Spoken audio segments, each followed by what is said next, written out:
నమస్కారం ETV news కు స్వాగతం. మూసీ ప్రక్షాళనను కొంతమంది అడ్డుకుంటున్నారని ముఖ్యమంత్రి రేవంత్ రెడ్డి అన్నారు. దేశ రాజధాని ఢిల్లీలో కాలుష్యంతో అన్ని సంస్థలకు సెలవులు ఇస్తున్నారని, కేవలం కాలుష్యం వల్లే ఢిల్లీ స్తంభించే పరిస్థితి ఉందన్నారు. ఈ పరిస్థితులను చూసి మనం గుణపాఠం నేర్చుకోవాల్సిన అవసరం లేదా అని రేవంత్ రెడ్డి ప్రశ్నించారు. ఆ పరిస్థితులు హైదరాబాద్ లో ఎదురుకాకుండా ఉండాలనే మూసీ ప్రక్షాళన చేయాలని నిర్ణయించినట్లు రేవంత్ రెడ్డి వెల్లడించారు. జపాన్ లో తెలుగు సమాఖ్య నిర్వహించిన కార్యక్రమంలో సీఎం ముఖ్య అతిథిగా పాల్గొన్నారు. ఐటీ ఫార్మా రంగంలో తెలంగాణ ఆశించిన దానికంటే ఎక్కువ ప్రగతి సాధించిందన్నారు. తెలంగాణలో డ్రై పోర్ట్ ఏర్పాటు చేయనున్నట్టు చెప్పారు.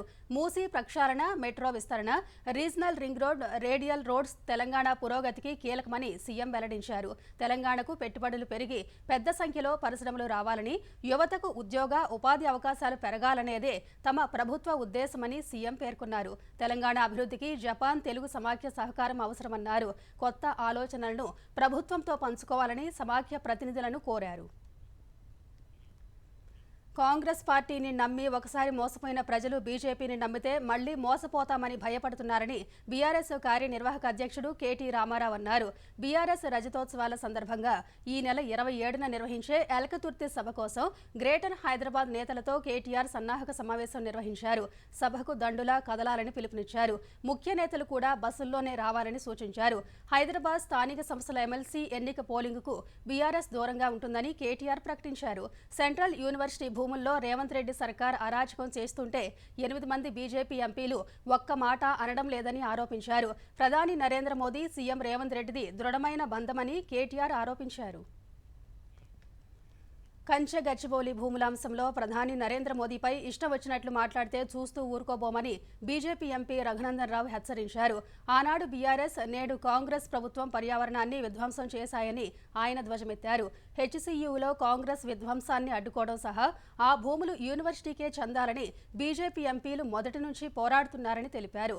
భూముల రక్షణ కోసం బీజేపీ కట్టుబడి ఉందని రఘునందన్ రావు స్పష్టం చేశారు.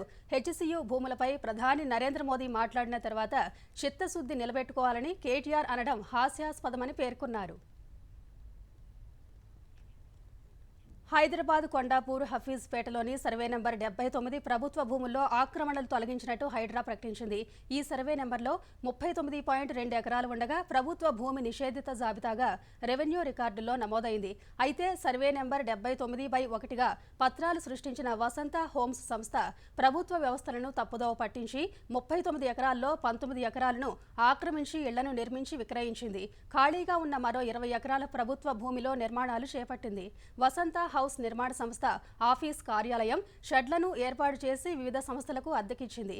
ఈ భూములపై చాలా కాలం నుంచి సుప్రీంకోర్టులో కేసు నడుస్తోందని హైడ్రా తెలిపింది.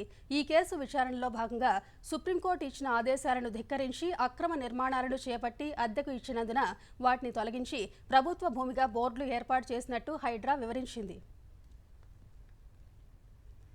ప్రభుత్వం పిలుపుతో ఆంధ్రప్రదేశ్ వ్యాప్తంగా స్వర్ణాంధ్ర, స్వచ్ఛాంధ్ర కార్యక్రమాన్ని నిర్వహించారు. ఈ వారం ఎలక్ట్రానిక్ వ్యర్థాల సేకరణ నినాదంతో ఇళ్లు, దుకాణాల్లోని ఈ-వేస్ట్ను ప్రజా ప్రతినిధులు, అధికారులు సేకరించారు.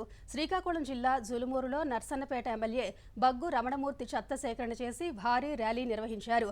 విజయనగరంలో ఈ వ్యర్థాలపై నిర్వహించిన ర్యాలీలో ఉత్తరాంధ్ర జిల్లాల ప్రత్యేక అధికారి రాజశేఖర్, కలెక్టర్ అంబేద్కర్ పాల్గొన్నారు.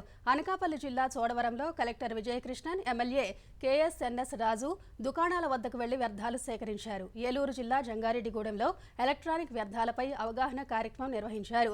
విజయవాడ చంద్రబాబు నాయుడు కాలనీలో ఈ-వేస్ట్ పట్ల ఎమ్మెల్యే గద్దె రామ్మోహన్ అవగాహన కల్పించారు. కృష్ణా జిల్లా గన్నవరంలో collector D K Balaji, MLA Venkatrao చెత్త నుంచి సంపద తయారీ విధానాలపై సూచనలు, సలహాలు ఇచ్చారు. సత్యసాయి జిల్లా పుట్టపర్తిలో స్వచ్ఛతపై విద్యార్థులతో కలెక్టర్ చేతన్ ప్రతిజ్ఞ చేయించారు. కర్నూలులో ఈ వ్యర్థాలపై అవగాహన ర్యాలీని మంత్రి టీజీ భరత్, జాయింట్ కలెక్టర్ ప్రారంభించారు. తిరుపతి జిల్లా చంద్రగిరిలో ఎమ్మెల్యే పులివర్తి నాని, ఎస్పీ హర్షవర్ధన్ రాజు ప్రభుత్వ ఆసుపత్రిలో పరిసరాలను శుభ్రం చేశారు. నంద్యాల జిల్లా బనగానపల్లెలో జరిగిన స్వర్ణాంధ్ర, స్వచ్ఛాంధ్రలో మంత్రి బీసీ జనార్దన్ రెడ్డి పాల్గొని వ్యర్థాలను తొలగించారు. వైసీపీకి చెందిన విశాఖ మేయర్పై అవిశ్వాసం తీర్మానం నెగ్గింది. ఎక్స్ అఫీషియో సభ్యులతో కలిపి 74 మంది అవిశ్వాస తీర్మానానికి అనుకూలంగా ఓట్లు వేయడంతో వైసీపీ నాయకురాలు మేయర్ గొలగాని వెంకట హరికుమారి పదవిని కోల్పోయారు. ఉదయం 11 గంటలకు జీవీఎంసీ కౌన్సిల్ హాల్లో విశాఖ జిల్లా collector incharge commissioner Harendhira Prasad ప్రత్యేక కౌన్సిల్ సమావేశాన్ని నిర్వహించి ఓటింగ్ నిర్వహించారు. కూటమి పార్టీలకు 63 మంది కార్పొరేటర్లు ఉండగా 11 మంది ఎక్స్ అఫీషియో సభ్యులు తోడై అవిశ్వాస తీర్మానం ఆమోదం పొందింది.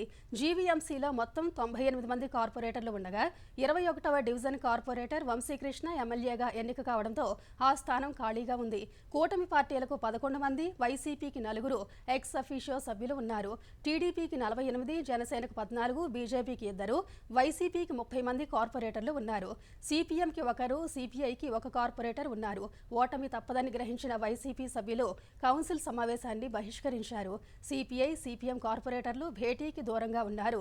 అవిశ్వాస తీర్మానం నెగ్గడంతో జీవీఎంసీ ప్రధాన కార్యాలయం వద్ద కూటమి నేతలు సంబరాలు చేసుకున్నారు. పవిత్ర చార్ధామ్ యాత్ర వచ్చే నెలలో ప్రారంభం కానుంది. మే 2న కేదార్నాథ్, మే 4న బద్రీనాథ్ ఆలయ ద్వారాలు తిరిగి తెరుచుకోనున్నాయి.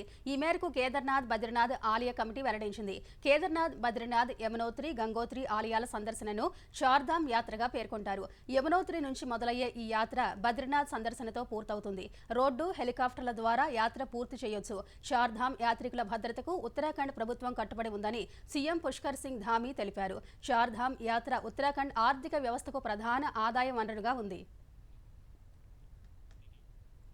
ఉప ముఖ్యమంత్రి పవన్ కళ్యాణ్ అల్లూరు జిల్లాలోని గిరిజనులకు కొత్త చెప్పులు పంపిణీ చేశారు. ఈ నెల 7న అడవి తల్లి బాట కార్యక్రమంలో భాగంగా ఆదివాసీ గ్రామం పెదపాడు, కురిడి గ్రామాల్లో పవన్ పర్యటించారు.